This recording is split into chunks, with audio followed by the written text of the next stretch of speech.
Dear friends, വെറുതെയല്ല ഭാര്യയും ഭർത്താവും എന്ന ആർട്ടിക്കിളിൻ്റെ ആദ്യ ഭാഗം ഈയിടയ്ക്ക് ക്രൈസ്തവ എഴുത്തുപുര പത്രത്തിലും ആദ്യ ഭാഗത്തിൻ്റെ കുറച്ചു ഭാഗം ICPF ഫിഷർമാനിലും പബ്ലിഷ് ചെയ്തിരുന്നു. സമയപരിധിക്കുള്ളിൽ നിന്നുകൊണ്ട് അതിലെ ചില പ്രസക്ത ഭാഗങ്ങൾ നമ്മുടെ ഇന്നത്തെ ധ്യാനഭാഗമായി മത്തായി സുവിശേഷം 19-ാം അധ്യായവുമായി ചേർത്ത് ചിന്തിക്കുവാൻ ആഗ്രഹിക്കുന്നു. പ്രാരംഭമായി 6-ാമത്തെ വാക്യം വായിക്കുന്നു. അതുകൊണ്ട് അവർ മേലാൽ രണ്ടല്ല ഒരു ദേഹമത്രേ, ആകയാൽ ദൈവം യോജിപ്പിച്ചതിനെ മനുഷ്യൻ വേർപിരിക്കരുത് എന്ന് ഉത്തരം പറഞ്ഞു. നമ്മുടെ ശൈലിയിൽ ഹാപ്പി ബർത്ത്ഡേ, സ്വർഗസ്ഥനി ദമ്പതികൾക്ക് ആശീർവാദമേകിടട്ടെ, സമയമാം രഥത്തിൽ എന്നീ 3 പാട്ടുകൾ ഒഴിച്ചുകൂടാനാവാത്ത സന്ദർഭങ്ങളുള്ളതാണ് മനുഷ്യജീവിതം. വിവാഹത്തെക്കുറിച്ചുള്ള സുന്ദര സ്വപ്നങ്ങളുമായി സഞ്ചരിക്കുന്ന ചെറുപ്പക്കാർക്കും കുടുംബജീവിതത്തിലേക്ക് പ്രവേശിച്ചവർക്കും ഇന്നത്തെ ചിന്ത ഒരു അനുഗ്രഹമായി തീരട്ടെ. GPS നിർദ്ദേശങ്ങൾ എന്ന 3 കാര്യങ്ങളാണ് ആദ്യം നാം ചിന്തിക്കുന്നത്. GPS സാറ്റലൈറ്റുകൾ മുഖേന കാലാവസ്ഥയും സമയവും സ്ഥാനനിർണയവും മറ്റും നടത്തുന്ന സാങ്കേതിക വിദ്യ ഇന്നത്തെ ലോകത്തിലെ അവിഭാജ്യ ഘടകമാണ്. വിവാഹ ജീവിതത്തിൽ സുഗമമായി യാത്ര ചെയ്യുന്നതിന് ഒരിക്കലും മാറിപ്പോകാത്ത സ്വർഗീയ ഉപഗ്രഹമാകുന്ന ദൈവവചനത്തിൽ ധാരാളം ഉപദേശങ്ങളുണ്ട്. അതിലൊന്നാമത്തേത് give respect and take respect.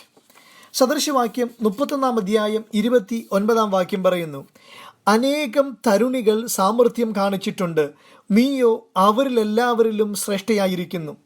ബഹുമാനിക്കാനും പ്രശംസിക്കാനും പിശുക്ക് കാട്ടുന്ന ലോകത്തിൽ പ്രസക്തമാണ് സദൃശവാക്യത്തിൽ ഭാര്യയെ പ്രശംസിക്കുന്ന ഭർത്താവിൻ്റെ ഈ വാക്കുകൾ. ചട്ടയും മുണ്ടും ധരിച്ചിരുന്ന അമ്മച്ചിമാർ കതകിൻ്റെ വശത്ത് നിന്ന്, ദേ അവൻ പള്ളിക്കൂടത്തിൽ പോകുന്നു കേട്ടോ, അത്താഴം തയ്യാറായിട്ടുണ്ട് കേട്ടോ എന്നൊക്കെ മുഖത്ത് നോക്കാതെ ഭർത്താക്കന്മാരോട് പറയുന്ന ബ്ലാക്ക് ആൻഡ് വൈറ്റ് കാലഘട്ടം മാറിയിരിക്കുന്നു. അർഹിക്കുന്ന ബഹുമാനം തങ്ങളുടെ സ്വകാര്യ ലോകത്തിലും കുടുംബാംഗങ്ങളുടെ ഇടയിലും ബാഹ്യലോകവുമായിട്ടുള്ള സമ്പർക്കങ്ങളിലും പരസ്പരം ദമ്പതികൾ കൊടുക്കണം. അഭിപ്രായ വ്യത്യാസങ്ങളും ദേഷ്യവും വരുമ്പോൾ വാക്കുകൾ ശ്രദ്ധയോടെ ഉപയോഗിക്കണം. യാക്കോബിൻ്റെ ലേഖനം 3-ാം അധ്യായം 2-ാം വാക്യത്തിൽ പറയുന്ന പോലെ, സൽഗുണപൂർത്തിയുള്ള വ്യക്തി വാക്കിൽ തെറ്റാതെ നാവിനെ കടിഞ്ഞാണിട്ട് നിയന്ത്രിക്കുന്നവനായിരിക്കണം. ഇണയും തുണയും എന്ന പുസ്തകത്തിൽ നിയന്ത്രണമില്ലാത്ത സംസാരത്തിൻ്റെ ഒരു ഉദാഹരണമുണ്ട്. മിസ്റ്റർ ആൻഡ് മിസ്സിസ് തോമസ് കുട്ടി ദമ്പതികൾ ഒരാഴ്ചക്കാലം പരിഭവത്തിലായിരുന്നു. മിസ്സിസ് തോമസ് കുട്ടി വാശിയിൽ ഡോക്ടറേറ്റ് എടുത്തവളും മിസ്റ്റർ തോമസ് കുട്ടി വാശിക്കാര്യത്തിൽ വെറും 10-ാം ക്ലാസ് ഗുസ്തിക്കാരനുമായിരുന്നു. അവസാനം ഏത് വിധത്തിലെങ്കിലും ഭാര്യയോട് ഒന്ന് സംസാരിച്ചാൽ മതി എന്നായി മിസ്റ്റർ തോമസ് കുട്ടിക്ക്.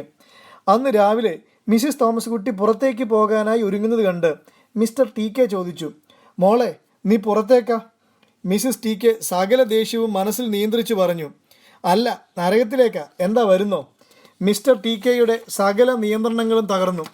അയാളുടെ മറുപടി ഇങ്ങനെ, എനിക്ക് നല്ല തിരക്കാ, ചെല്ലുമ്പോൾ നിൻ്റെ അപ്പനും വല്യപ്പനും അയാളുടെ വല്യപ്പനും അവിടെ കാണും, എല്ലാവരോടും എൻ്റെ അന്വേഷണം അറിയിച്ചാൽ മതി, ഒത്ത നീയും ഉടനെ വരുമെന്ന് പറഞ്ഞേക്കൂ. ബാക്കി കോലാഹലങ്ങൾ നിങ്ങളുടെ ഭാവനയ്ക്ക് വിടുന്നു. രണ്ടാമത്തെ കാര്യം, പ്രേ ടുഗദർ, സ്പെൻഡ് ടൈം ടുഗദർ. പ്രാർത്ഥനയ്ക്ക് അവസരമുണ്ടാവാൻ ഒരു സമയത്തേക്ക് പരസ്പര സമ്മതത്തോടെ അല്ലാതെ തമ്മിൽ വേർപെട്ടിരിക്കരുത്. നിങ്ങളുടെ അജിതേന്ദ്രിയത്വം നിമിത്തം സാത്താൻ നിങ്ങളെ പരീക്ഷിക്കാതിരിക്കേണ്ടതിന് വീണ്ടും ചേർന്നിരിപ്പിൻ. 1 കൊരിന്ത്യർ 7-ാം അധ്യായം 5-ാമത്തെ വാക്യമാണിത്. കൂടുതൽ പ്രാർത്ഥിച്ചാൽ കൂടുതൽ ശക്തി, കുറച്ചു പ്രാർത്ഥിച്ചാൽ കുറച്ചു ശക്തി, പ്രാർത്ഥിച്ചില്ലെങ്കിൽ ശക്തിയുമില്ല എന്ന വാചകം ചിന്തനീയമാണ്.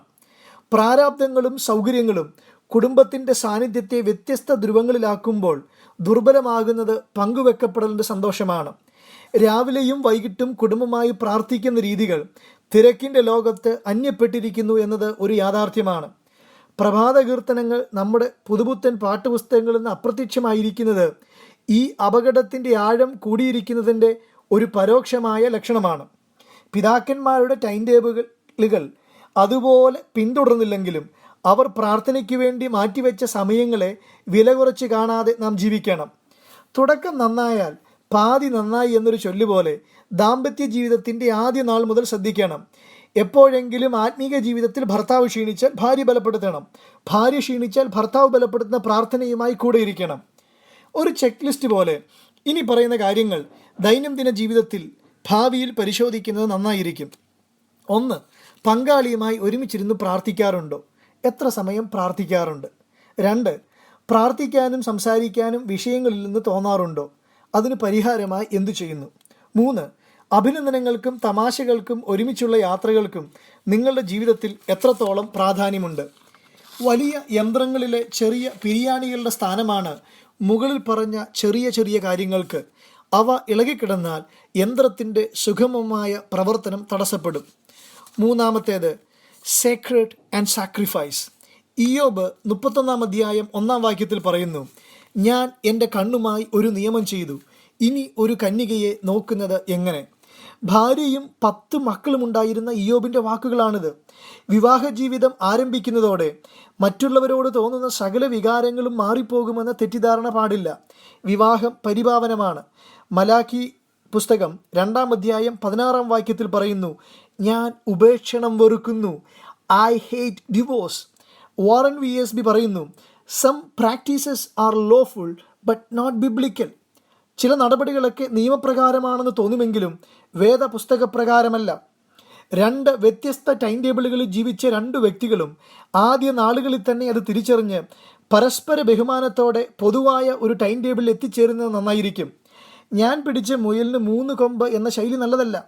ഇടയ്ക്കൊക്കെ മറ്റേയാൾക്ക് വേണ്ടി തോറ്റുകൊടുക്കാനുള്ള സ്നേഹം കുടുംബജീവിതത്തെ പത്തരമാറ്റോടെ സൂക്ഷിക്കാനിടയാക്കും. ഒരു വിട്ടുവീഴ്ചയുടെ കഥ കേട്ടത് ഇങ്ങനെയാണ്. ഒരിക്കൽ ഒരു ഭാര്യ ഭർത്താവിനോട് പറഞ്ഞു, ദേ, നമ്മളിങ്ങനെ പിണങ്ങിയിരുന്നിട്ട് കാര്യമില്ല, ഞാൻ വിട്ടുവീഴ്ചയ്ക്ക് തയ്യാറാണ്. ഞാൻ പറഞ്ഞത് തെറ്റാണെന്ന് സമ്മതിക്കാം, നിങ്ങൾ ഞാൻ പറഞ്ഞത് ശരിയാണെന്ന് സമ്മതിച്ചാൽ മതി. ഈ ചിന്ത നിങ്ങൾക്ക് അനുഗ്രഹമാകട്ടെ.